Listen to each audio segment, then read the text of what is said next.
Get inside the first random bus you see and go wherever it will take you? Alright, let's go. This was the very first bus I saw at the train station, so I just jumped right in. I didn't really know anything about where this bus was headed, but that's the exciting part, right? I ended up in a town I probably would have never visited otherwise, but it turns out that it had some really cool buildings and I'm glad I made this trip. Oh, look at the beans. Oh, look at the beans. It's a shame, isn't it, Mum?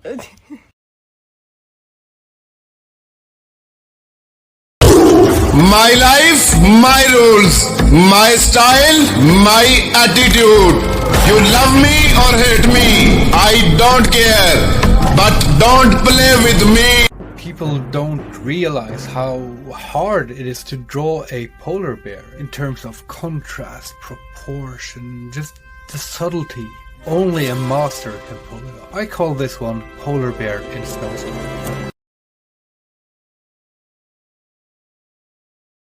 Where the hell is my camera? What? You stole my camera. No, I didn't. You're lying. No, I'm not. And could you wait? I'm in the middle of something. Seriously? Where's my camera? I don't have it.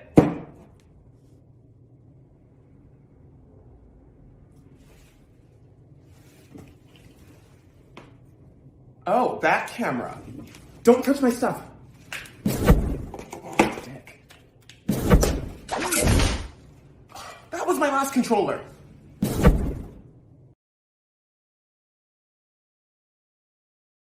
Are you smarter than a high school freshman from 1913? Almost certainly, right? Have some confidence in yourself. St. Eunan's College has an entrance exam, and the first question on that exam says, simplify 4.708 times 0.0092 divided by 141.24. Obviously, your high school freshman from 1913 is not busting out their TI-84 calculator to figure this out. What's going on here? I think that actually our early 20th century math teacher is being a little bit sneaky with those numbers. I've got the problem right here, and the first thing I want to do is get rid of some of these decimal places. It gets confusing to have so many, but I still have a bunch of decimal places that I would prefer not to have. And so I'm going to use some powers of 10. That's the beauty of the decimal number system, right? Deci, like 10 decimal number system. I've got 1, 2, 3, 4, 5 powers of 10 that are accounting for these decimal places. And so I'm actually going to rewrite this problem 4,708, no decimal places, 92, no decimal places, times 10 to the negative fifth. There were 5 decimal places. That's what the negative 5 is accounting for. Now, with the remaining numbers, this still looks pretty ugly. I think there's still something else going on here, because I noticed that every single one of these numbers is actually a multiple of 4. 92, of course, is 4 times 23, but 14,124 also divides by 4. Anytime the last 2 digits of a number divide by 4,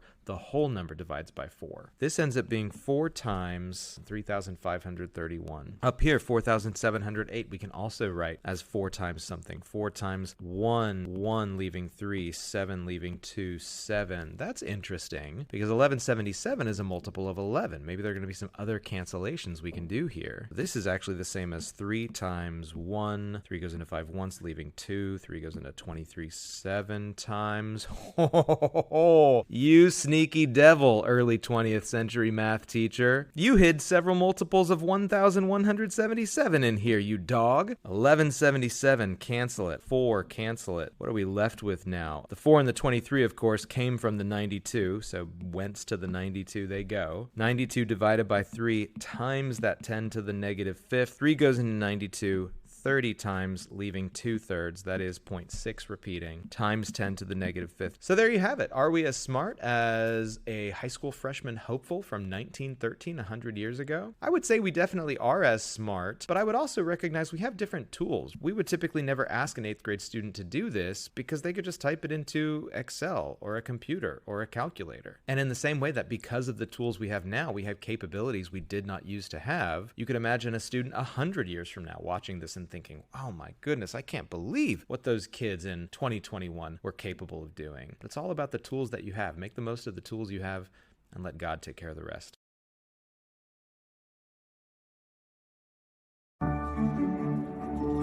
Welcome to Sweetgrass Ranch.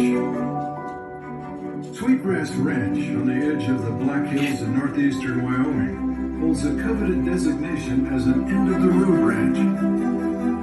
Would we refer to people born on each one of our planets? Nobody's seeing the big picture here. It's not for us to decide what to call them. It is for them to decide what to call themselves when the time is right. When is the time right? Think about this. When the very first baby is born on another planet, from that moment onward, we must now all change our birth certificates and our passports to include planet of origin. Because up until that point, that wasn't a question, but now it is. And that's when the conversation gets started. But it gets serious when the second generation is born on those planets. Because those kids are going to ask the really big question, if I was born here and my parents were born here, what do I owe the planet Earth anymore? And that's when the revolution starts. That's when the war of planetary independence begins. And we can be a part of a conflict that isn't going to happen for at least a century today. Martian independence now! Woo!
一点，我饿了，这样不行，要加多一点水了。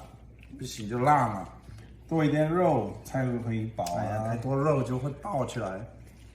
不会爆的，绝对不。